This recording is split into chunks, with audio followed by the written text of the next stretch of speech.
J'entends souvent certains parents dire qu'il est important de laisser les enfants faire leur propre choix, hein, ne pas être des parents trop présents, trop impliqués, trop intrusifs, de laisser les enfants choisir, faire souvent ce qu'ils veulent, etc., etc.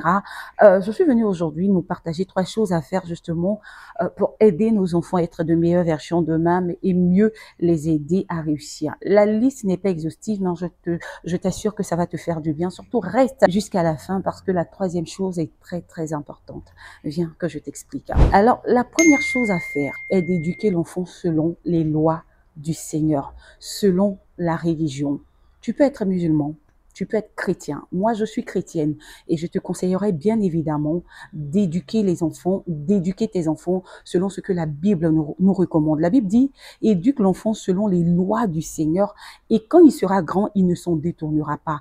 Parents, ce n'est pas bon que tu puisses éduquer ton enfant loin de la parole de Dieu. Ce n'est pas bon que l'enfant ne sache rien des commandements, de ce que le Seigneur veut qu'il sache pour son épanouissement. Éduquer l'enfant selon la parole de Dieu va lui donner d'avoir des valeurs, va lui donner d'avoir des limites et donc de mettre de l'ordre dans sa vie et de savoir qu'est-ce que je dois faire, qu'est-ce que je ne dois pas faire pour justement réussir. Deuxième chose à faire, il est important d'inculquer à nos enfants le travail et le travail bien fait.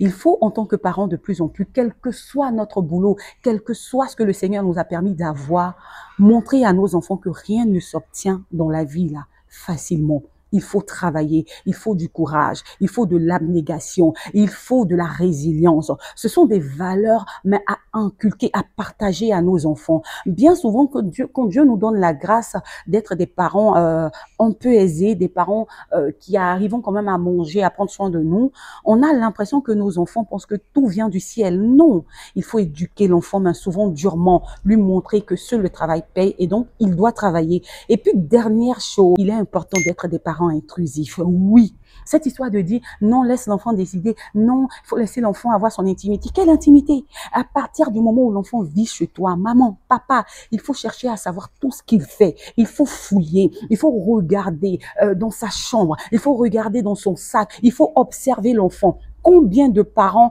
ont été tellement pris par leur boulot, par leur activité et l'enfant est rentré un jour avec peut-être une situation où il a connu la drogue, où l'enfant a connu des rapports sexuels, beaucoup de choses et le parent, parce qu'il ne fouille pas, parce que soi-disant il veut laisser l'enfant avoir son intimité, passer à côté et demain on n'a pas pu récupérer l'enfant. Alors je vous en supplie, parents, éduquons nos enfants selon les voies du Seigneur. Donnons à nos enfants de savoir que rien ne s'obtient dans la facilité et soyons bien évidemment des parents intrusifs. Je vous aime, mais Jésus encore plus.